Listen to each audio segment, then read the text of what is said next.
It's time! With Bruce Buffer.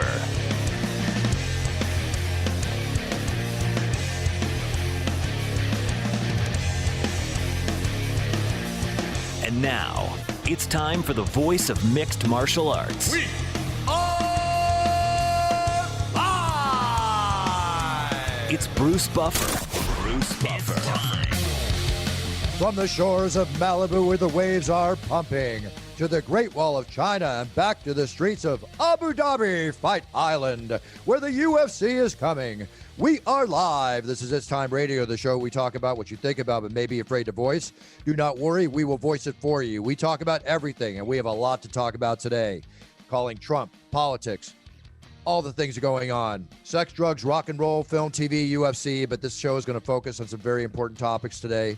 And we have to start off the show with first, let me say hi, TJ. How are you? I'm great, Buff. Happy New Year. Happy New Year, my friend. Happy New Year. I'm just disgusted that our first show of the new year, we have to talk about. President Roosevelt said on December 7th in 1942 that it was a date that will live in infamy, right? January 6th, 2021 is also a date that will live in infamy. This is the worst day, I think, one of the worst days in the history of our country since December 7th, since 9/11, which was the last worst day. This is horrific. I am absolutely pissed off. I'm upset. I'm hurt. I don't know how to describe it. I can't even put it into words. TJ, what I watched yesterday with what happened and the reaction from our president of the United States, which was nothing, is one of the most disgusting displays I've ever seen in my life. Am I off or am I on? I think you're pretty spot on here, Bruce. When you look at things like this, it's not uncommon to have a government proceeding kind of stormed like this worldwide, globally. But in the United States, we don't do things like that. We don't allow things like that to happen. And what really bothered me was online, people cheering for this, Bruce. People egging it on, and it doesn't matter what side of the fence you're on. What happened yesterday, no one can support that. And if you do, I don't know what to say for you, because your political views are clouding the difference between right and wrong in a lot of ways. Well, this was a premeditated action. Yeah. It was an action that was partially instigated by the President of the United States. It definitely wasn't stopped by him, I'll say that. He didn't do anything. He didn't do a single thing. As a matter of fact, reports are coming through that President Trump and White House officials did very little to even check in on Vice President Mike Pence while he and members of his family are inside the U.S. Capitol when the Trump-backed rioters stormed the halls of Congress on Wednesday. TJ, if you think back to when the Black Lives Matters protests happened, peaceful protests that took place in Washington, D.C., where they received tear gas and police interference so Trump could go across to take a photo op. Remember when that happened? Right, with the Bible, yep.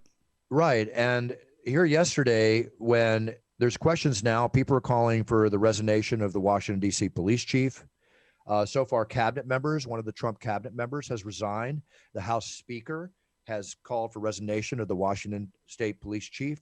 Other incidents are happening. Many Republicans, President Trump's party, are voicing things to the fact of, like, I just can't take it anymore, along with the ones that are standing beside him. But the fact of the matter is, it's just like he hasn't said a single word about COVID in over a month. Yeah. What has he said about this? I mean, in a way, he supported the people that were there and also said, like, these things happen when you take away an election from someone. I think he said it like a landslide victory. The issue that I have with all of this is people fail to realize that the decisions that are made today inform decisions and sort of protocol on what will happen in the future. I'm a big precedent guy, not president guy, precedent guy. And you set the precedent for how things are going to be handled. And when you don't condemn things like this and say this is wrong, you leave the door open for something like this to happen in the future. And I feel like there's two sides to this in the sense that it's a very big deal we can't tolerate this, but there's a lot of hyperbole as well. Where I saw people saying that the people that stormed the Senate floor should be hung for treason, and it's like it's a little far. But at the same time, like, you need to clap down on this in a way where it sends a clear message so it doesn't happen again. I don't know what that decision necessarily is, but something needs to be done, whether it's by the president or someone else of supreme authority that stops this from happening in the future. What will be done, or what could be done today, is the enaction of the 25th Amendment, which is very difficult to enact. It's not going to happen. It's not going to happen, but they're talking about it. You have the other situation yesterday where if this was during the BLM protests, with all the show of force of military and everybody that was surrounding the White House at that time, what do you think would have happened if anybody stormed the White House that day? Well, my belief is this. When you have citizens storming a Capitol, that's when you call the National Guard, is it not? That's when you use force. That's right. But what happened is that Trump did not even call the National Guard. The National Guard was initiated by Biden, by Vice President Biden. Excuse me. Vice President Mike Pence. Pardon me. Yeah. Okay. So he called it in. I didn't even know that he had the authority to do so. I read where he's the one that initiated it. Again, I'm going to look for more details. Bruce, it doesn't surprise me, but that kind of goes to the level of just insanity that this story is, right? Like, how was this not met with the most force you could think of by our government? Because you have a government proceeding, a very important one. Granted, it's more or less a formality than anything, but still, it was disrupted by civil unrest, and it was up to some police officers to handle? Civil unrest with many that have been identified and are being arrested, and I hope they arrest and throw the book at all of them and set an example. All of them, okay? Many of the people they arrested, only one was, if I read correctly, only one was a citizen of Washington, D.C. These are people that traveled to Washington, D.C. Well, I mean, there was a protest. So that was organized. They have the right to protest. They have the right to protest. 100%. But the bottom line is it's the same thing that was going back to, this summer, is like you and I said on this show multiple times, we're all for protesting. But please do not burn down the city. Please do not harm people. Please do not instigate violence on both sides, whether it be the police that are defending and trying to hold back the barricade and the people that are also meeting them there and speaking their mind. You have no right to storm the Senate floor. I don't care who you are. You don't have the right to do it. And tragically, one person was shot. 3 are dead from serious injuries that died at the hospital, is the report that came in. They're so lucky that not more were shot. Shots were fired over a protest, Bruce. I'm of the attitude that if I'm a government, the House of Congress, the Capitol building, the White House, whatever, you storm that building, you break in the window, you're shot. I mean, in other countries for sure. That's something that I think a lot of people don't really realize, how this would be handled in another country. It would be handled. We'll talk about more about this because we have our special guest, our COVID specialist, Dr. Jeff Davidson, coming on the show. But I want to address this more as we continue. Oh, he's asking what your ID is. He's here, Bruce. He's in the room. Okay, so great. Why don't we just take a quick break and we'll come back with the good doc. Let's take a quick break and back with a good doctor, and we need to address this more when we come back. 100%. It's time to begin! Who am I kidding? I'll let him do it.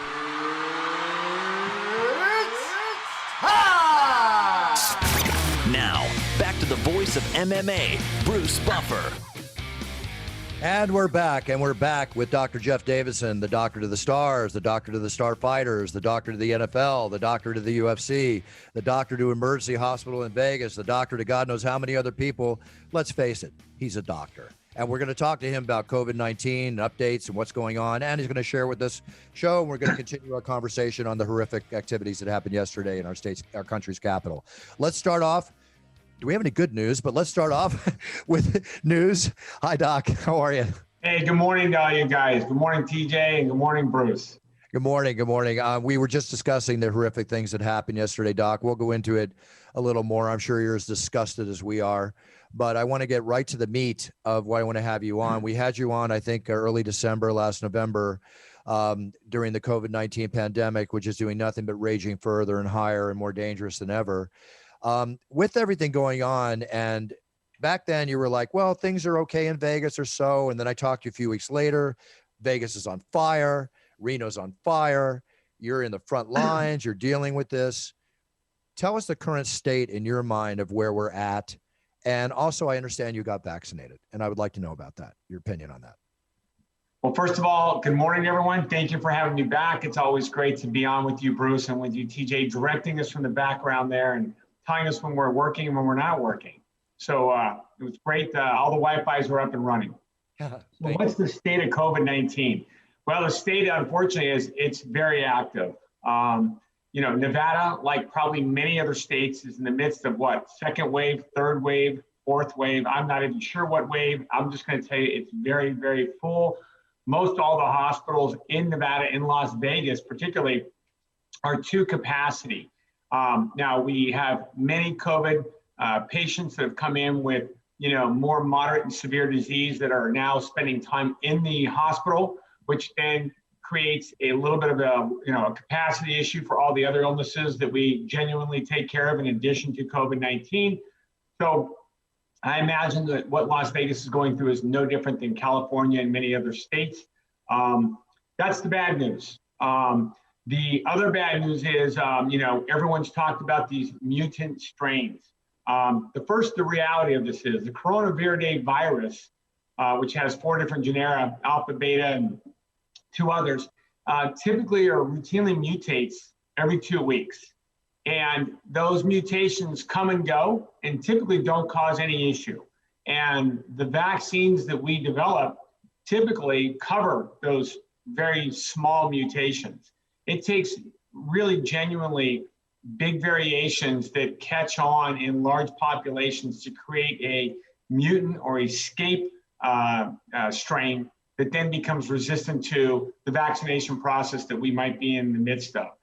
So good news is the vaccines are out. The Pfizer and Moderna vaccines came out, as everyone knows, about a month ago, just about the 2nd, 3rd week of December. I completed both the first and the second vaccination. Yes, I'm here to tell you it was not a horrible process. I did have some soreness in the arm where the vaccine was. But I was, I guess, maybe one of the lucky ones, had very few, in fact, no other symptoms at all. I have spoken with colleagues and they have developed, everything from the sore arm to some mild kind of disease-like symptoms, whether that be a mild headache, mild fever and chill, mild body ache, or nothing. Most of it's brief. And most of that means that, guess what? The vaccine worked. All right. So with that being said, do you recommend that, given the chance, us as citizens, after the frontliners, the elderly that are so in dire need of it, do you recommend everybody gets the vaccine, Doc? Yes. Listen, I think that for us to beat this virus and to develop the, quote, herd immunity, the words we're all looking for, some of that's going to be people get the native illness and get over it and do well. And that is going to be a natural way to develop an immunity. But the only way to get over this quicker is for all of us to vaccinate. And therein lies some of the discussion. Can we get the distribution out quickly? What's the process from the most susceptible to maybe the most healthy people that maybe can wait the longest? And none of these are good answers, but unfortunately there has to be a distribution process. I do think there's probably plenty of vaccine. I also think it's very difficult to distribute it. And I don't have an answer for that part of it, Bruce. Yeah, part of the difficulty is the Pfizer needs the sub-freezers, a special freezer, where the Moderna vaccine, you don't need that. They're both a 2-step process. Obviously, an issue, and there's nothing we can do about it now, falls with their leadership, President Trump, and the way that the CDC and everybody handled this. It should have been handled much differently. Again, we can go back and complain about that all day long. The reality is we're in the situation we're in. So whatever it takes to get the vaccine, I know the rich and famous, there's rumors, they're paying whatever they can to get ahead of the, everybody in line. That's a natural thing that'll happen in any similar situation that's going to take place. But the bottom line is we all need it. And you made a comment to me a couple weeks ago where you said that 2021 is going to be the year of the V or the V. Can you please explain what you meant by that? Well, I don't want to put the fear or the scare into everyone, but I do think in 2021, people will make decisions. But I do think you're either going to get the virus itself or you're going to get the vaccine. I don't think at the end of 2021, there will be a large group of people that don't get either. The virus has mutated into this new strain, the B117 strain that you initially said was only in the UK. Now there's greater than 60 cases reported in the US that started in Colorado, now in California. So there are some mutations. And in the quote definition of one of the mutations that's out that we're all talking about is that it has a higher transmissibility. So it's even quicker transmit. The other thing they talked about is it's even quicker to transmit amongst younger people. So that will cause even a greater spread. So I just believe if we want to get back to some normalcy of life, and that means work and school and entertainment and sports and all the things that we all enjoy, you're probably going to need to get one or the other. And I'd prefer everyone to be vaccinated. I know. And I was told originally when they started laying these out, how it was going to roll out, that as a citizen or as an individual like myself, maybe not till March. Now they're saying possibly not till June, even fall, because it's still got to be, they've got to get this thing together. And, Bruce, I respect and understand what you're saying because I've heard those same things too. But I also hear in the same breath, these people are downplaying what is going to be our new normal moving forward. Like I've heard that my son may not be able to get a vaccine here in the state of California until fall. But I also heard Gavin Newsom talk about schools possibly opening up in February. And it's like, what? Like, I thought we were waiting for the vaccine. Like, why would we, have a clear timeline to where we can dispense this vaccine to kids, but then force them back into school environment in February? It's tough. I mean, we'll have to deal with it, whatever comes about. There's no positive thoughts about it whatsoever. It's just about what happens. And every day is a new day. Right. Every day we're learning stuff new.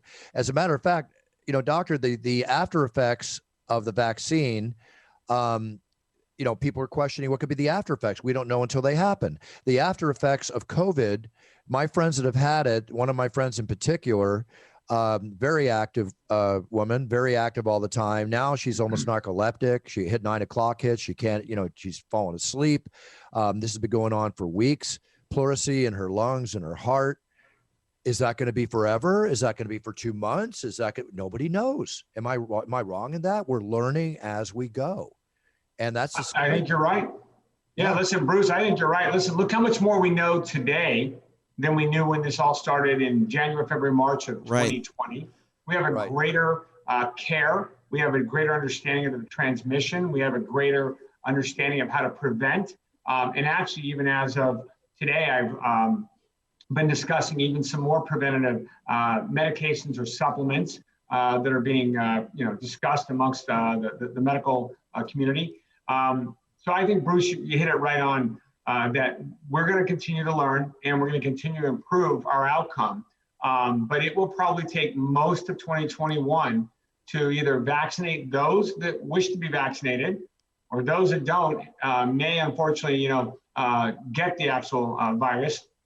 Hopefully they all do well. I guess the next question that we're all going to ask is, well, how long is the immunity? Both from the natural infection and then both from the immunization itself, the vaccination process. Do we know, doctor? Is there a clear timeline of what that immunity is when your body is most resistant? What is the window on that? I've heard 3 months to 6 months. 3 months seems to be the popular thing, but that you can get it afterwards. The immunity, Doc, I'm not a doctor. Dr. Buffer over here. Yeah, Dr. Buffer. No, listen, Dr. Buffer is pretty darn on it. I mean, I think, we're all reading the same, literature. So I don't think Bruce is far off.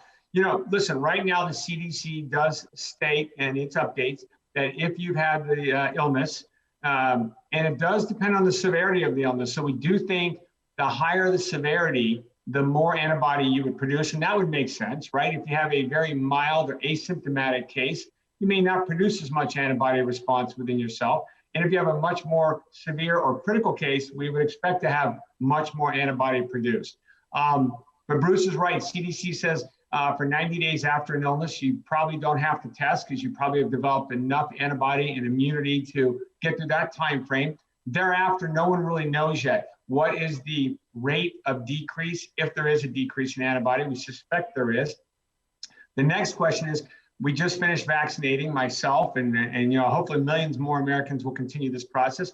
What's the length and level of antibody we will develop? We read the reports it said you'll have up to 95% efficacy of not getting the virus. But that doesn't mean a couple of things. Number one, you can still catch the virus and then transmit it to someone else that hasn't been vaccinated. Right. You could still get a severe case, although it's a 95% confidence you should not. And we don't know when you get the vaccine, is this going to be an immunity that lasts for 2 years or 5 years and maybe just needs a booster every year? Or is this something that we're going to do yearly? Will the vaccine kind of change a little bit yearly like the flu vaccine does? These are all great questions. And we're going to have more shows to go over in the future because I don't have the answers today. I love how many times I think this is the fourth time you've been on the show, Doc, and I learn something new every time. And I think that goes to sort of prove the point that this is still an evolving and changing story, and we get more and more information. But as that is said, as we know more, I still feel like people are getting more and more numb to the idea that we're in a pandemic. Like, we understand the numbers are at an all-time high, but I think that there's like an exhaustion level with just, the safeguards that we have to take. And I think especially here in California, where the weather is, always nice for the most part, people are just pushing that envelope because they're just sick of it. And I think being sick of it is ultimately why a lot of people are getting sick in the end. Well, they're also letting their guard down because they're getting sick of it. At times there's many different instances that can cause a situation. You've got, people not wearing masks still and out there like crazy. Doc, you know that my friend Chuck Zito that comes to the UFCs, are you familiar with him? I'm familiar with Chuck. Okay, Chuck just put out his Instagram yesterday. He's been preaching, he's very much a pro-Trump. I'm not going to get into that. Chuck's a good guy, like a brother to me. But he showed himself a picture in the hospital with, the whole thing on, the respirator, the whole bit, and basically saying that he hasn't been on Instagram for 12 days because he has COVID, and he openly did not wear masks anywhere. And now he's saying, wear your mask. Wear your mask. This is real. In so many words, wear your mask, which seems to be a situation that's happening. But you brought up something that concerns me. My question I was going to ask you today is that if somebody like a friend of mine, or I have actually, let me go into another situation. I have a friend who dates this girl, right? She got COVID and they have not seen each other now for like 4 weeks. Okay. You told me after 10, 14 days from the point of, symptoms and everything, once 48 hours of symptoms are over, but usually the term is 10 to 14 days, you're safe. Your COVID's out, your antibodies are in, whatever. In the workplace where his friend works, she's, meets different people. So now she has immunity personified, right? Because she had a pretty serious case of COVID, okay? And suffering from pleurisy in the lungs and stuff, I was told, having issues and stuff like that. So now he wants to see her. She's past the point of infection, but she's out there doing her job. So she has immunities.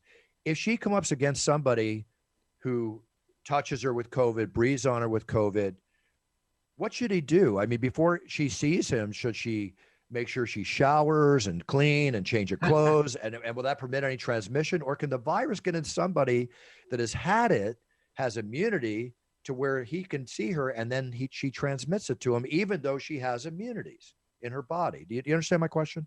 I do. And that is such a complexity, but let me try and break it down to some really basic parts.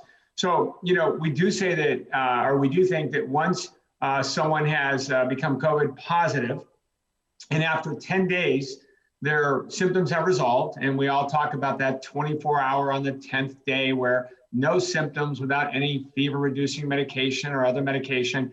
We do say that you're safe, we feel, by the current guidelines to go back out into the school environment or the work environment, et cetera.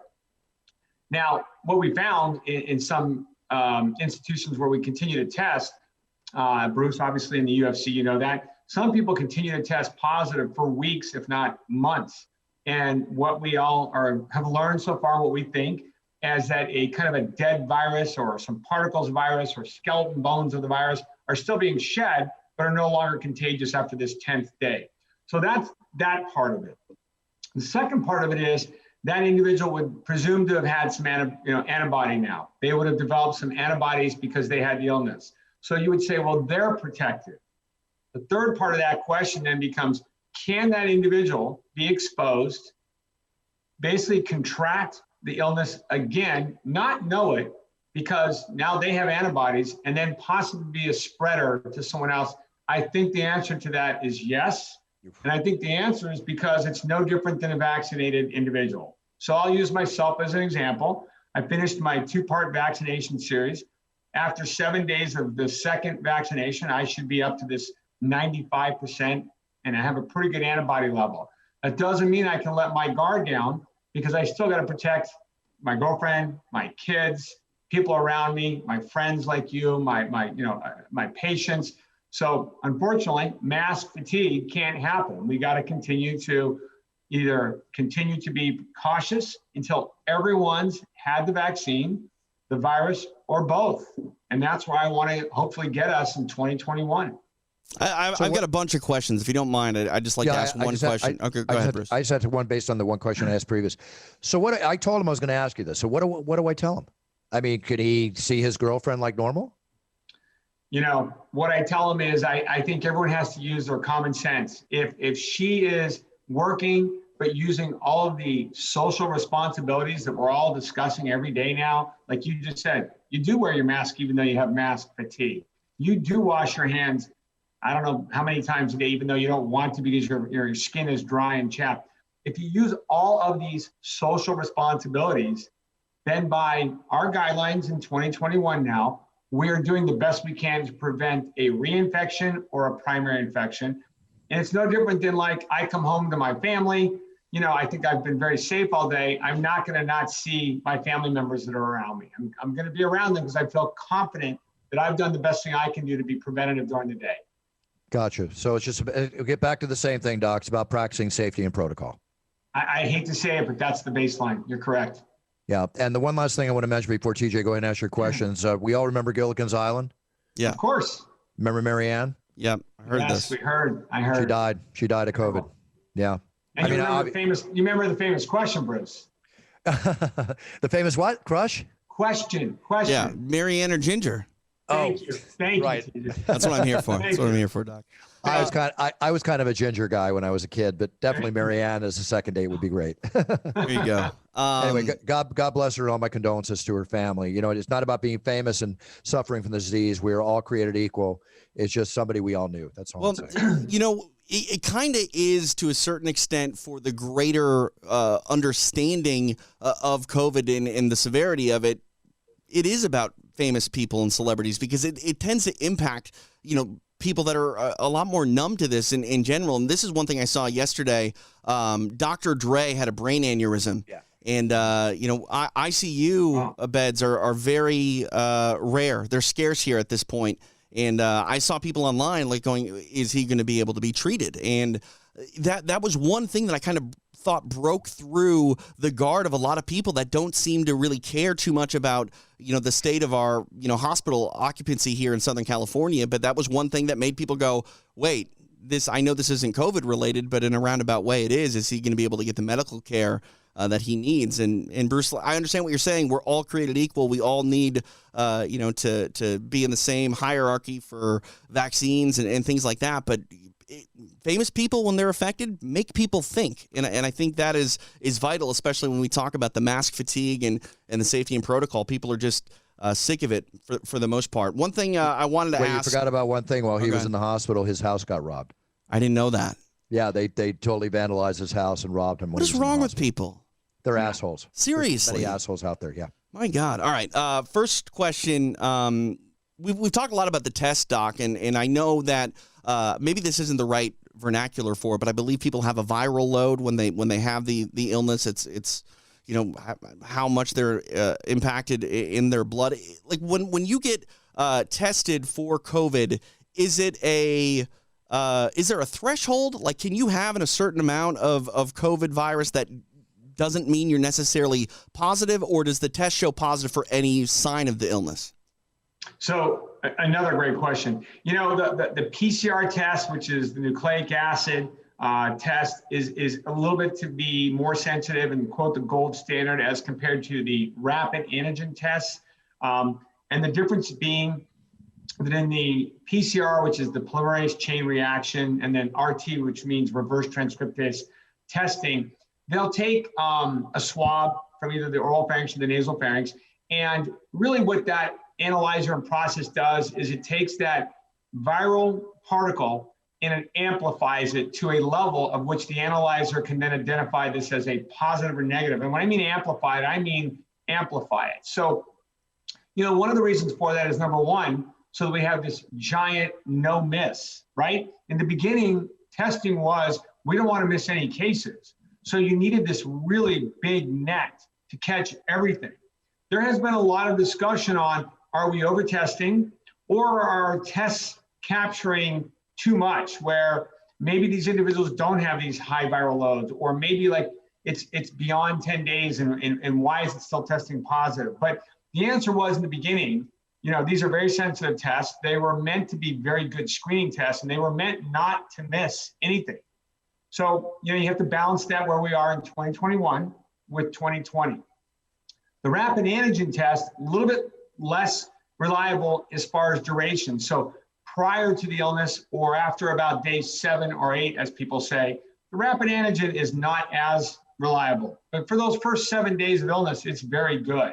And that's the quote 15-minute test that a lot of people get or use in part of a algorithm of testing. So, many of the sports that have come back in action here in late 2020 or 2021, most of those athletes or personnel around the athletes have PCR testing, but then later in the week or the event kind of moves forward, may just do what's called surveillance testing. And that's more of the rapid antigen, because that very first PCR test is a very sensitive and a very broad test. And if you get through that as a negative, it's a very good insight that this individual is clear of COVID at this time.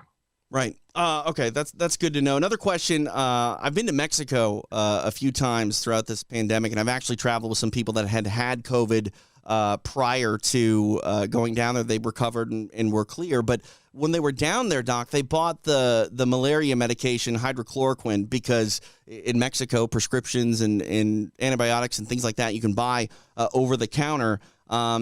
These same people are kind of hesitant to take the vaccine, but they're willing to go take medicine, which is mind-boggling to me for a variety of reasons. But can I get you to just comment on the idea that hydrochloroquine, a medication that, to my knowledge, doesn't really do anything against COVID, is it something people should be taking? Well, listen, again, education is great. And maybe a year ago, I might have said hydroxychloroquine is a medication that has some promise. I would probably say most of that fuse is burned out, and there's pretty minimal data and very few people that would support taking hydroxychloroquine anymore. I thought you were going to ask me about some other medications that have really come on the horizon, like ivermectin and some other medications that have showed some promise. What I would say is there's a couple of different pools of people. There are those people that have been exposed and are now in what's called a high-risk category because you had a high-risk exposure. And what can they take to prevent, getting the actual virus, if there is such a thing? And then there's that group of people that have already had the virus. They come home and they're like, well, they're now home. What can they take to stay safe? So I'm just going to kind of read off a protocol that I'm looking at. And this is one that's been a little bit accepted. And this is out there by a Critical Care Alliance group. And it's kind of interesting. Many of these I think you already know. Most people will say in a preventative measure, prophylaxis, take vitamin C, right? Most people are saying take about 1,000 milligrams a day. Take vitamin D, take about 1,000 to maybe 3,000 international units a day.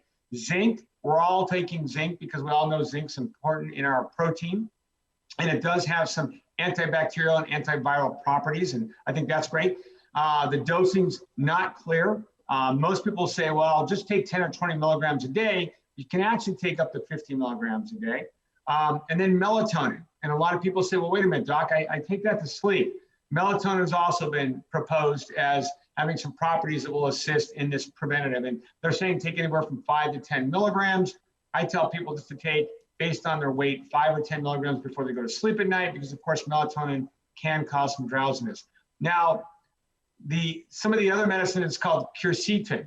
And it's one of the ones that's kind of out there now, and it's one of those ones being investigated as far as can it help? And the answer is a lot of people are promoting it.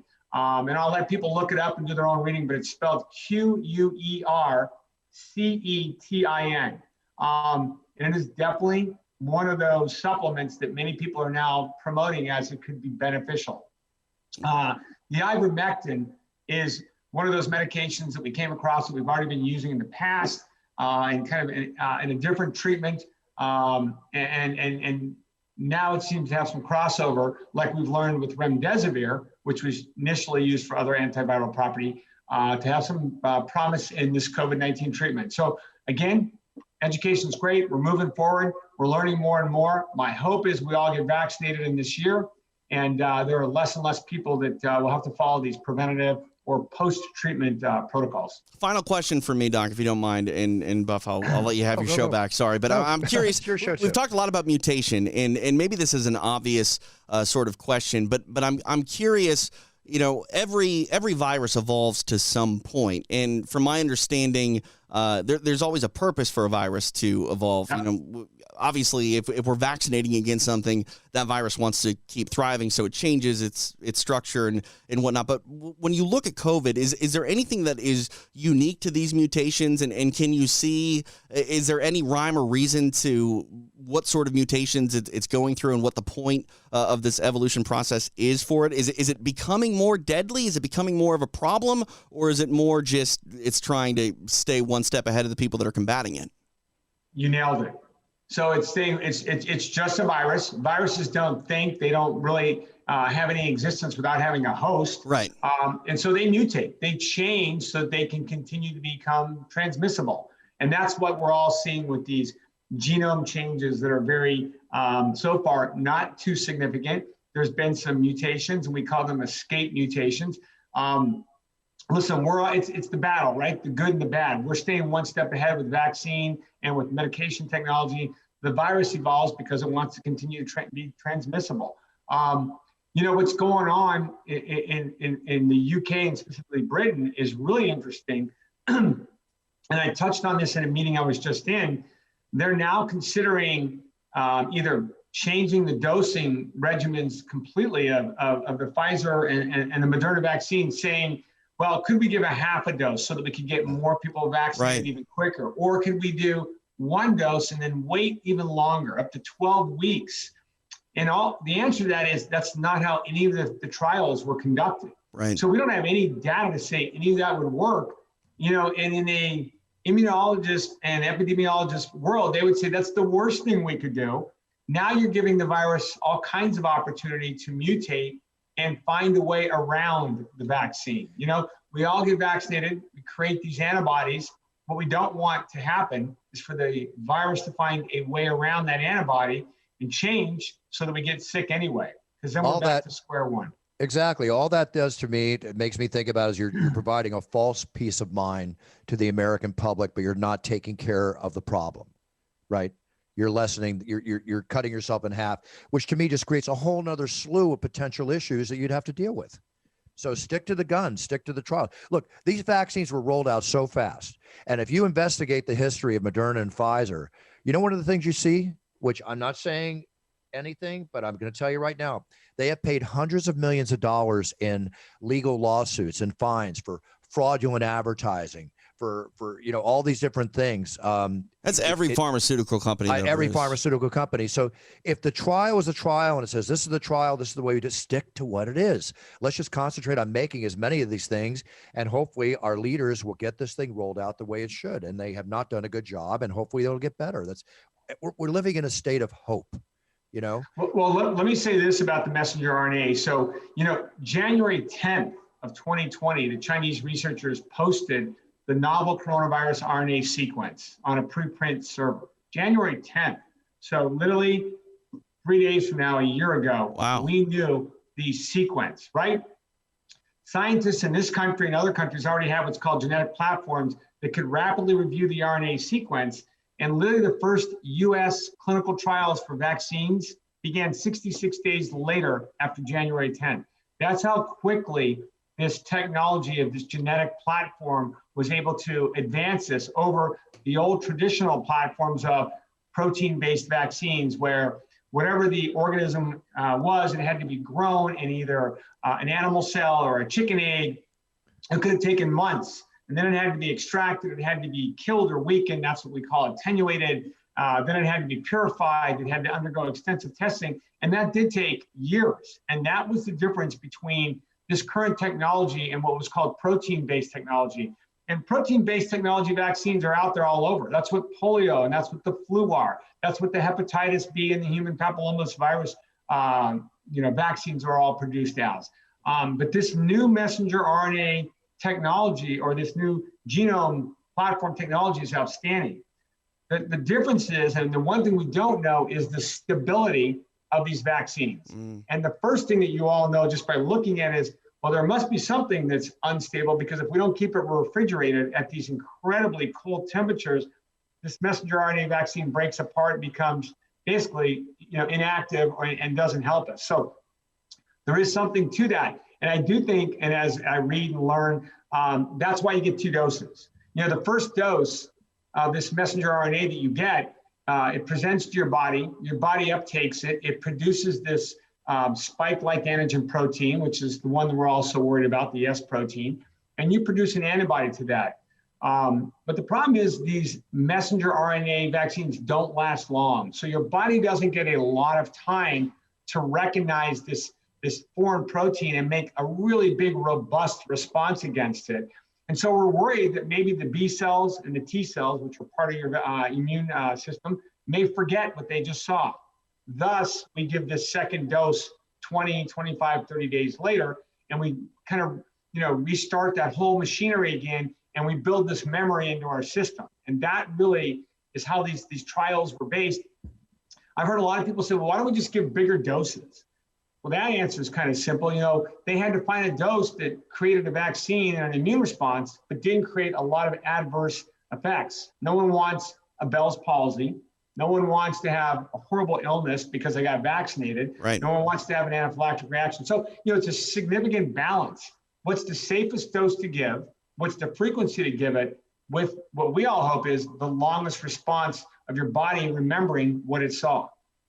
So basically what you're saying in the battle of the V against the V, we all have a puncher's chance, is what you're saying. Really, Buff? Come on. Well, that's what he's saying. It's like there's no definitive thing here. We're out there fighting. We're hoping that we just survive this whole thing. If people are listening, they think that I'm an a-hole for saying we don't have a puncher's chance. But people that are watching with that bottle, that beautiful bottle of your bourbon on the screen, they know what I'm talking about. Cheap plug, but I like it. Thank you. But which the doctor has tried puncher's chance, right? Oh, I have. Give us the review, doctor. Are you a bourbon drinker in general? I'm not. I'm more of a wine drinker, but I will tell you the puncher's chance on ice on a nice evening is very good. Nice. Very good. So, especially after the long days you have, Doc. I think you ought to throw yourself like 3 fingers of puncher's chance, if you know what I'm saying. Jeez. I got to wake up the next morning and start all over. Oh, I forgot. Yeah, we don't want to interfere with your ability of hand-to-eye coordination, right? There So you go. all good. Hang on real quick. How's your fatigue level, Doc? We talk about people not wanting to do all the safety protocol, the masking. I mean, you're on the front lines fighting this. You've got to be worn down a bit. How do you stay so, optimistic and energized? I think Bruce knows I go to bed extremely late and get up extremely early. And I've always been fortunate to have a pretty good optimistic look at everything. But I will be very honest with you, I have probably as much mask fatigue as everyone. I was a little saddened, at the way our sports world has become in the last year. And I hope to get, audiences and fans back out there screaming, yelling, enjoying themselves. And I really hope just to be able to enjoy things like family and friends again without wearing masks. So, do I have mask fatigue? Absolutely. The difference is in my line of work at the hospital, you don't have an option. The moment you're walking in the door, you're having your temperature taken, you're being asked all the questions if you're healthy or not, and you're not even allowed in the door without the mask. So, it's more of a common optic in my line of work, but I got to be honest with you, at the gym, everywhere else, I'm as much as any of you wanting to take that mask off so I can just see the facial expressions I miss, right? Right. Yeah. I mean, you don't realize how social we are until we're not allowed to be social. Right. And I've definitely felt that. One thing I just do want to say, I know you got to get going, Doc, but, on behalf of fight fans everywhere and people like Bruce and I who work in this sport, thank you for everything that you have done in fighting this and getting the UFC to where it is today, because they really have been the leader with safety and protocol and showing, what sports can be like when you take the right steps. And I think we're very lucky to have a sport like this that is an individual sport, so you can, circumvent a lot of the postponements that we've seen, with like college football and a lot of, questions of rule changes just to get a season in and get the right teams playing the right teams. But with combat sports, we really didn't miss a beat, guys. And that's one thing that I think myself and my family, for that matter, as someone who, commands a paycheck in this sport, man, I'd be lost without MMA. And you're a big reason that we've been able to continue forward with it. Well, listen, in all fairness, Dana White, who never loses the vision, and Bruce will tell you, said, we're going to continue to have sport. I mean, we obviously all took off last March because we had to kind of, I'll say, reboot and recheck and get set.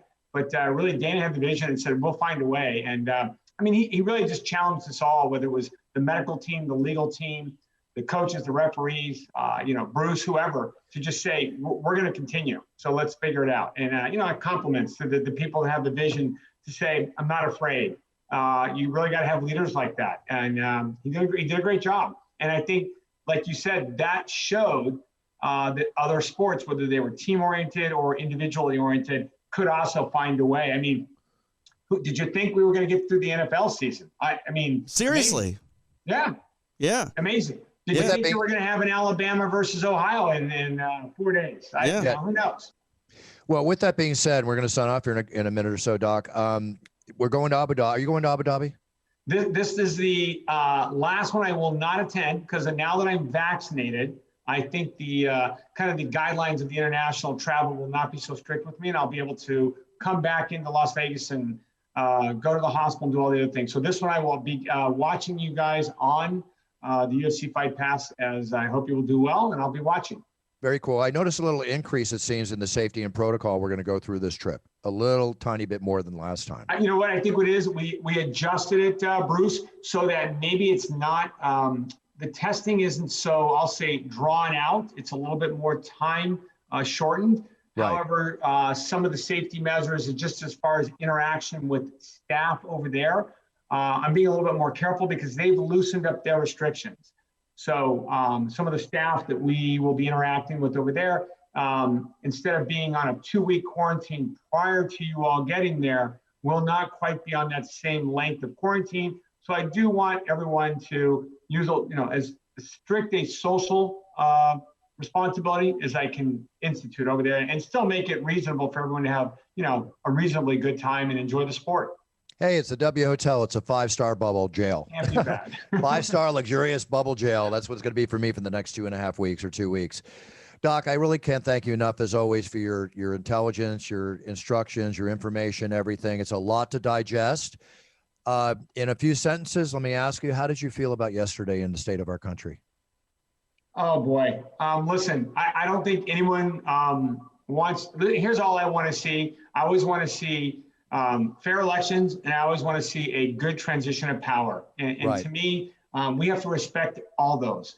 If we can improve upon things, we're all in the same boat. We want to see anything improve. So if there's a better way to have an election, well, we can do it. We can learn. But there always has to be, that's our Constitution. That's the basis of this country. And that's the foundation why we're a great country. There always needs to be a smooth transition of power. If that's not the one line you learn about the presidency every 4 years or every 8 years, you're probably not paying attention to what we all have been brought up on. So, right. It's horrible. I mean, I don't want to see anyone ever be threatened and hurt. That's just not right. No, it's a very sad day in our history. Very sad day. I could talk to you a lot more about everything we've talked about. We could be on the meeting here for another hour, but I know you got to go and save people and help people and be the great doctor that you are. I have so much respect for you, aside from being my good friend, Dr. Jeff. And thank you so much for being on the show. Just stay safe. Keep up the good work. Stay safe. I feel for all the frontliners that you work with. I can only imagine how exhausted they are. And I hope this calms down, not just for the benefit of the health of all of us as American citizens and in the world itself, but for the benefit of the amazing job that you guys do every day before and after this pandemic hit. You have nothing but respect from me, and I bow to all of you right now. Much appreciated to both of you. And let me give a quick shout out and say thank you to all the nurses out there. The nurses, all the technicians, all the support staff. A lot of times the doctors may get some credit, but really, really cannot be done without the great ER nurses, ICU nurses, all the hospital nurses everywhere. So shout out to all of them. And thank you guys for having me on today. I look forward to our next meeting or our next podcast. Thanks, Doc. I even get requests from doctors and nurses across the country in the videos I do. They want motivational, like, give us a shot in the arm. So if you ever need any of that for you at the medical center you work at or whatever, you just let me know. And it's anything you want is anything you want, period. I much appreciate it. All right, Doc, take care. I will see you in Vegas when I get back for the shows come March. All right, February, All right. excuse me. Thanks, guys. See you, Doc. Cheers, my man. Bye-bye. Happy New Year. Happy New Year. There he is, the good Doc. Always learn something new, Bruce. Always learning something new, and it's just a lot of information to digest. I'm still digesting it. But I'm the one that's got to go now, TJ. So all I can say is that so much to talk about on the show. I'm very sad about what happened. Let's hope that everything comes together. And let's just look positive, okay? Let's end the show on a positive note. Anything you want to tell the audience before we leave? No, Extra Rounds, my show on UFC Fight Pass is starting on Monday. Myself and Forrest Griffin are going to look back at some of the stranger things we've seen in mixed martial arts, obviously focus heavily on 2020 and the year that was, but we'll go back in the archives and just look at some of the random, weird, strange occurrences that have happened in mixed martial arts fights in the past. And then obviously we'll be back normal for Extra Rounds on Wednesdays and Saturdays as we get closer to the return of Conor McGregor, and just hopefully everyone will check it out. We're live on Facebook, but you can always check out the archive on UFC Fight Pass. Awesome. Yeah, lots to look forward to as far as UFC action and MMA action this month. TJ, Happy New Year, my friend. We have another year to go, our 12th or 13th year together come May. I forget which one it is. I stopped counting. But at the same time, it's a great way to walk down the pathway of life with you doing our podcast. It's my pleasure, Bruce. I appreciate every episode that we get to do. We'll hit 500 this year, so I'm excited for that. I know. It's coming up. All right, TJ, you have a great week. We will do the show from Abu Dhabi next week and the week after while I'm in Abu Dhabi. We'll figure out the times and everything else. And with that being said, everybody, practice your safety and protocol. Be good Americans. Stand up for what is true, what life is all about, and let's always be the best we can be. As you walk down that path of life, be the best you can be so you're a winner. Let's all keep winning. There's so much negativity around us. Let's try to be the best we can be as individuals, to be role models for our sphere of influence so we stay on the right path. Wear your mask, practice your safety and protocol, be aware of everything going on. God bless America. God bless our great country. And God bless you all. Whoever your God is, I hope they bless you. And I mean that very sincerely from the bottom of my heart. Happy New Year, everybody. See you next week from Abu Dhabi. It's time to be the best we can be. Happy 2021. Cheers. It's Time with Bruce Buffer is a TJ DeSantis production and is property of Buffer Enterprises Incorporated. Its content is intended for private use only.